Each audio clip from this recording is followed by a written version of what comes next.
Hey everyone, my name is Wedge, and we finally embarked on a new standard with Ixalan releasing and Battle for Zendikar, Oath of the Gatewatch, Shadows over Innistrad, and Eldritch Moon leaving the format. Get ready for a slew of new standard deck techs. Today we're starting with a sweet strategy that almost top-8'd a standard classic at the SCG Dallas Open this past weekend, piloted by Lee Livingston. It's time to talk white-black tokens. I do hope you enjoyed the video, and if you do, remember to hit that like button, helps out a lot. White-black tokens in Standard has a ton going on. We'll begin with some easy includes and linchpins for the strategy. As expected, the deck runs 4 Anointed Procession, and this is really the poster child of the deck. The closest we're going to get to doubling season in Standard, the Procession is one of the most powerful cards here, and once it hits the battlefield, every single token generator we have becomes twice as effective, truly dominating an opponent if they can't deal with it quickly, auto-include. As we go through the rest of the deck, keep Anointed Procession in mind, and how crazy it'll be to double up on some of our token generators.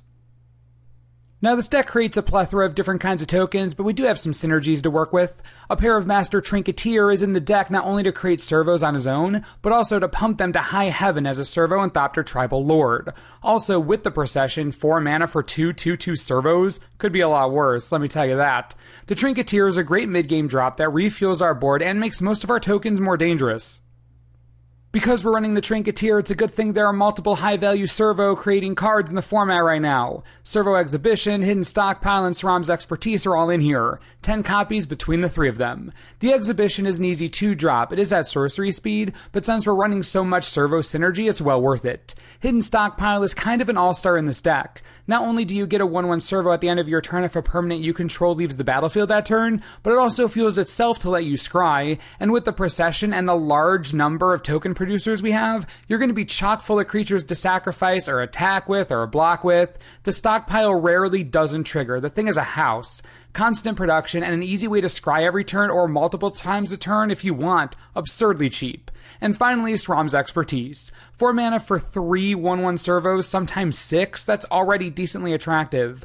But letting you cast a free spell is huge here. The deck doesn't run very many lands, and a lot of our spells are proactive rather than reactive, making for an even more potent Expertise. As a matter of fact, everything we've looked at besides the Procession so far can be cast for free with Expertise. Another solid servo producer with some nice upside.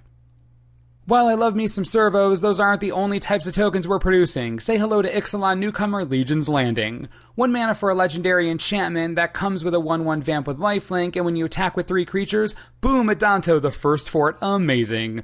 Legion's Landing can come down early and give you an early attacker or blocker, or it can come down late, add to your forces, and flip pretty much immediately. Do you know how difficult it is to attack with 3 creatures in this deck? Spoiler alert, not that difficult. The first fort is a piece of cake to flip to, and once you do, another repeatable token producer. The vamps don't give buffs from your Trinketeer, but they come with lifelink, and with the Procession, you can produce a couple a turn. That adds up fast, gives you survivability with a load of lifelink, and helps refuel your board in case something bad happens. 3 copies in the main. Still not done with the token train. When I said this deck was white-black tokens, I wasn't lying. We make a lot of tokens. Start to finish is the next include, a pair of them. Now this is a bit more expensive than Servo Exhibition, and it doesn't make servos, but it's instant speed, and from the graveyard, it's a kill spell. Talk about versatility. It may be a super strong limited card, but this was made for this strategy. While we love servos, we don't need all the tokens in the deck to be servos. Having this bring 2 more creatures at instant speed and then turn into removal, that's a great 2 for 1.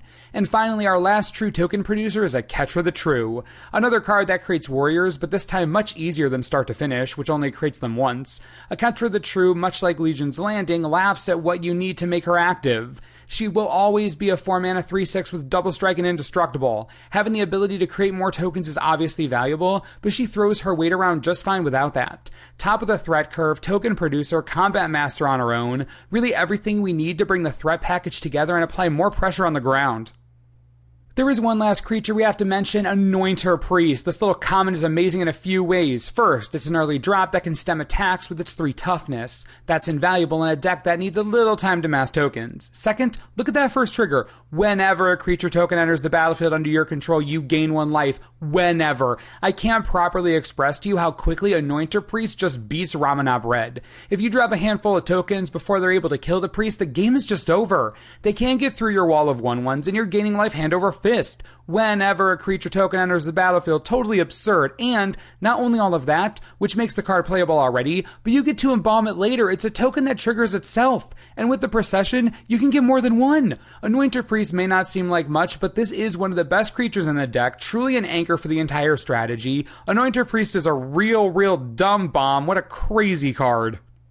Up to this point, the entire deck has been tokens, ways to make tokens better, ways to make more tokens. Literally, the way the deck wins is by massing tokens that your opponent simply can't deal with. I'm talking 10 tokens swinging in, or 15 or 20, just so many tokens. But sometimes things won't go that smoothly, or you need to shake up the board a bit. That's why the last 9 spells in the deck are removal. Obviously, Fatal Push is in here, but not because it's already the best removal spell in the format, but also because in this deck it's even better than itself.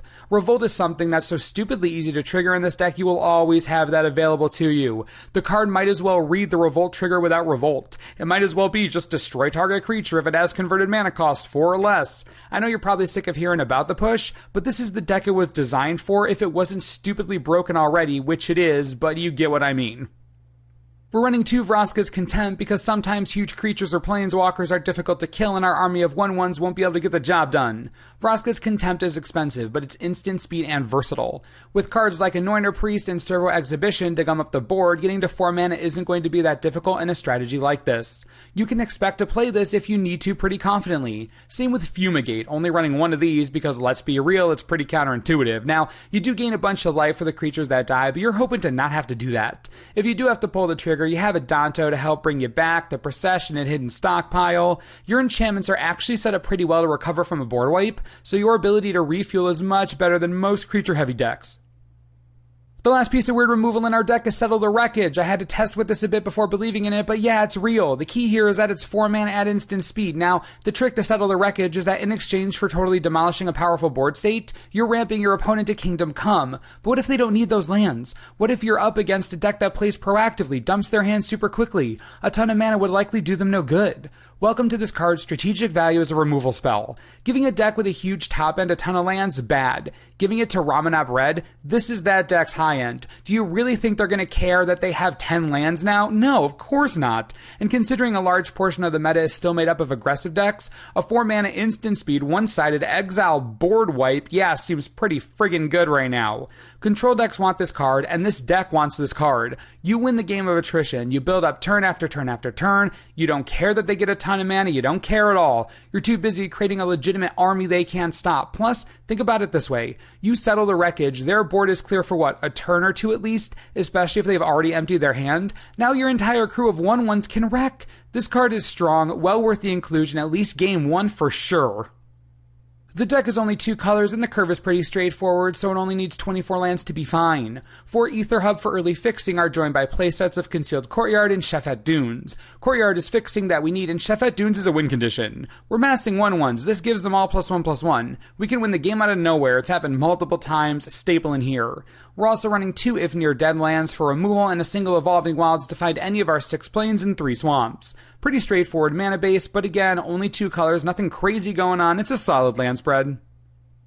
The best part about white-black tokens is that to a certain degree, the hilarity sort of plays itself out. You're just the one playing the cards. The deck has solid early drops that you know you drop early. Legion's Landing, Anointed Priest, Servo Exhibition, anything to get some presence on the battlefield so you don't get run over. Then you start the 1/1 train with Sram's Expertise, Master Trinketeer, even a Ketra herself.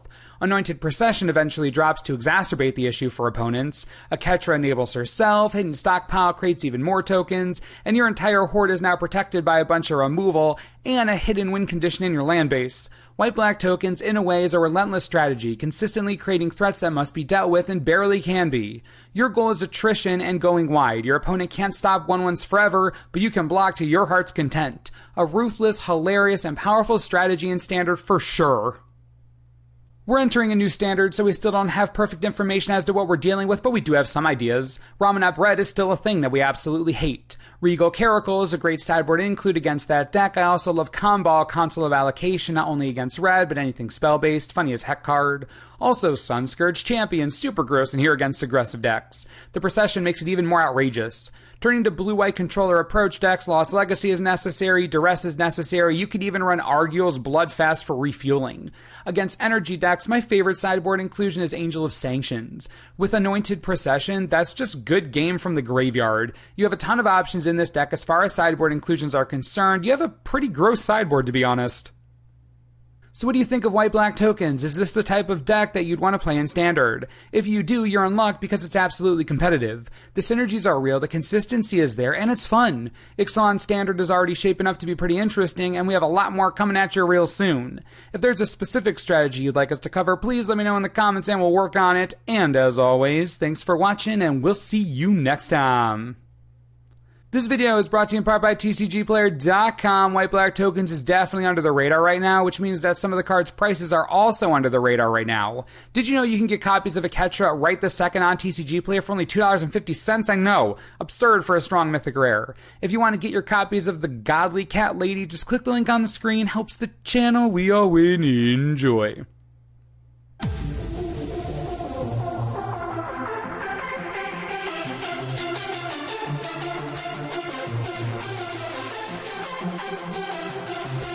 What?